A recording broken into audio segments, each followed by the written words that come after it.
Hello dears, we are discussing Social Science First Chapter 4 Medieval India Concept of Kingship and Nature of Administration.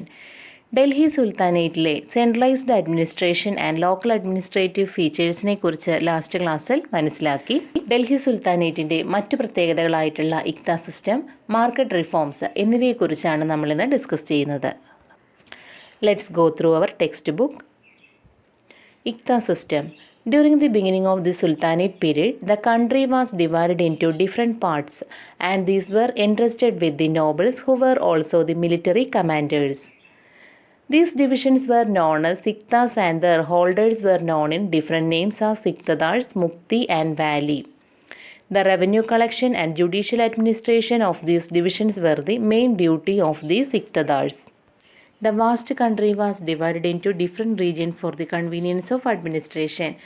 വിശാലമായ രാജ്യത്തെ പല വിഭാഗങ്ങളായിട്ട് തിരിച്ച് administration നടത്തിയതിനെക്കുറിച്ച് Delhi സുൽത്താനേറ്റിലെ നമ്മൾ centralised അഡ്മിനിസ്ട്രേഷൻ്റെ ഭാഗത്ത് മനസ്സിലാക്കിയതാണ്. Sultanate അഡ്മിനിസ്ട്രേഷൻ്റെ തുടക്കത്തിൽ രാജ്യത്തെ പല ഭാഗങ്ങളായി വിഭജിച്ച് മിലിറ്ററി കമാൻഡേഴ്സ് ആയിട്ടുള്ള നോബിൾസിനെ ഏൽപ്പിച്ചു. സൈനിക മേധാവികളായിട്ടുള്ള പ്രഭുക്കന്മാരെ ഏൽപ്പിച്ചിരുന്നു. ഈ പ്രദേശങ്ങൾ ഇക്താസ് എന്നും ഈ ഭൂമി കൈവശം വയ്ക്കുന്നവർ ഇക്തദാർ, മുക്തി, വാലി എന്നീ പേരുകളിലും അറിയപ്പെട്ടിരുന്നു. ഇവിടങ്ങളിലെ റവന്യൂ കളക്ഷൻ്റെയും ജുഡീഷ്യൽ അഡ്മിനിസ്ട്രേഷൻ്റെയും ചുമതല ഇക്തദാഴ്സിനായിരുന്നു. Iqtadars also duty bound to maintain an army of their own. They use the part of the revenue collected from the Iktas for their own expense and the rest for conducting the administration. But they were not provided with independent authority. ഇക്തദാഴ്സ് സ്വന്തമായിട്ട് ഒരു സൈന്യത്തെ നിലനിർത്തണമായിരുന്നു. Collect ചെയ്യുന്ന ടാക്സിൻ്റെ ഒരു ഭാഗം സ്വന്തം ചെലവിനും ബാക്കി administrative പർപ്പസിനുമായിരുന്നു ഉപയോഗിച്ചിരുന്നത്. എന്നാൽ അവർക്ക് സ്വതന്ത്രമായിട്ടുള്ള അധികാരം ഉണ്ടായിരുന്നില്ല. When the administration at the center became strong, the authority of the Iktadars got restricted. The Iktadars later became the provinces. Centralized administration ശക്തി പ്രാപിച്ചതോടുകൂടി ഇക്തദാഴ്സിൻ്റെ അധികാരം നിയന്ത്രിക്കപ്പെട്ടു. ഇക്തകളാണ് പിന്നീട് പ്രൊവിൻസസ് ആയിട്ട് രൂപപ്പെട്ടത്. സുൽത്താനേറ്റ് അഡ്മിനിസ്ട്രേഷൻ്റെ തുടക്കത്തിൽ രാജ്യത്ത് നിലവിലുണ്ടായിരുന്ന ഭരണ സംവിധാനമാണ് ഇക്ത സിസ്റ്റം. സെൻട്രലൈസ്ഡ് അഡ്മിനിസ്ട്രേഷൻ ശക്തി പ്രാപിച്ചതോടുകൂടി ഇക്തദാഴ്സിൻ്റെ അധികാരം നിയന്ത്രിക്കപ്പെടുകയും ഇക്താസ് പ്രൊവിൻസസ് ആയിട്ട് രൂപപ്പെടുകയും ചെയ്തു. Our next topic is market reforms, കമ്പോള പരിഷ്കരണം. The Sultanate rule of Delhi was based on the strength of the army. The sultans always paid attention to maintain a well-equipped army. Market regulations of Alauddin Khilji was a reform implemented with the intention of maintaining a large army with less expenditure. Centralized അഡ്മിനിസ്ട്രേഷൻ്റെ main ഫീച്ചറായിരുന്നു a strong army was maintain to defend the country from the threat of invasion and for the expansion of the empire. The Sultanate rule was based on the strength of the army. Delhi sultanate administration സൈനിക ശക്തിയിൽ അധിഷ്ഠിതമായിരുന്നു. എപ്പോഴും സൈന്യത്തെ തയ്യാറാക്കി നിർത്താനായിട്ട് സുൽത്താൻമാർ ശ്രദ്ധിച്ചിരുന്നു.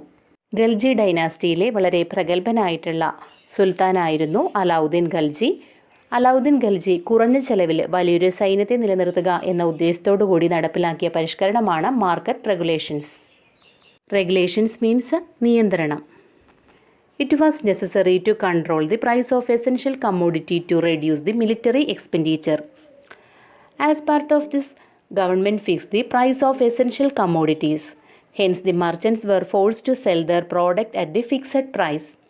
Black marketers and hoarders were strictly punished. The weight and measures were unified. The government established granaries to store the grains brought from the peasants. കുറഞ്ഞ ചെലവിൽ വലിയൊരു സൈന്യത്തെ നിലനിർത്തുക എന്ന ഉദ്ദേശത്തോടു കൂടി നടപ്പിലാക്കിയ ഒരു റിഫോമാണ് മാർക്കറ്റ് റെഗുലേഷൻ. അലാവുദ്ദീൻ ഖൽജിയാണ് മാർക്കറ്റ് റെഗുലേഷൻസ് നടപ്പിലാക്കിയത്. മിലിറ്ററി എക്സ്പെൻഡിച്ചർ കുറയ്ക്കുന്നതിൻ്റെ ഭാഗമായിട്ട് എസെൻഷ്യൽ കമ്മോഡിറ്റീസിൻ്റെ വില നിയന്ത്രിക്കേണ്ടത് ആവശ്യമാണ്. ഇതിൻ്റെ ഭാഗമായി എസെൻഷ്യൽ കമ്മോഡിറ്റീസിൻ്റെ വില ഗവൺമെൻറ് നിശ്ചയിച്ചു. ആ വിലയ്ക്ക് സാധനങ്ങൾ വിൽക്കുന്നതിന് വേണ്ടി വ്യാപാരികൾ നിർബന്ധിതരായി. Black marketers and hoarders were strictly punished. പൂഴ്ത്തിവെപ്പുകാർ, കരിഞ്ചന്തക്കാരൊക്കെ അങ്ങനെയുള്ള വ്യാപാരികൾക്കെല്ലാം വളരെ കഠിനമായിട്ടുള്ള ശിക്ഷകൾ നൽകി. The weights and measures were unified. Government established granaries to store the grains bought from the peasants. The corns were distributed during the time of famine at a moderate price. വെയ്റ്റും മെഷേഴ്സും ഒക്കെ government ഏകീകരിച്ചു.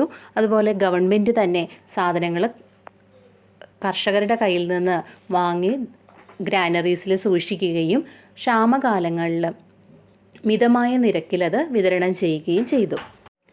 Officers were appointed for the strict implementation of the market regulations. As a result, the soldiers were able to purchase commodities at a moderate price. Hence, there were no need to pay them high salaries. Through this act, the Sultan curtailed the military expenditure and the amount thus saved was utilized to enhance the strength of the army. Market regulations കൃത്യമായി നടപ്പിലാക്കുന്നതിന് വേണ്ടി ഓഫീസേഴ്സിനെ appoint ചെയ്തു. Market regulations കൃത്യമായി നടപ്പിലാക്കിയതിലൂടെ സോൾജേഴ്സിന് കുറഞ്ഞ വിലയ്ക്ക് സാധനങ്ങൾ വാങ്ങാൻ കഴിഞ്ഞു. Hence there was no need to pay them high salaries. Market റെഗുലേഷൻസിലൂടെ സുൽത്താൻ മിലിറ്ററി എക്സ്പെൻഡിച്ചർ കുറയ്ക്കുകയും അതിലൂടെ ലഭിച്ച വരുമാനം കൊണ്ട് സൈനികരുടെ എണ്ണം വർദ്ധിപ്പിക്കുകയും ചെയ്തു. ഡൽഹി സുൽത്താനേറ്റ് അഡ്മിനിസ്ട്രേഷൻ്റെ ഫീച്ചേഴ്സ് ആയിട്ടുള്ള ഇക്ത സിസ്റ്റം, മാർക്കറ്റ് റിഫോംസ്, ഈ 2 ടോപ്പിക്കുകളാണ് ഇന്ന് നമ്മൾ ഡിസ്കസ് ചെയ്തത്.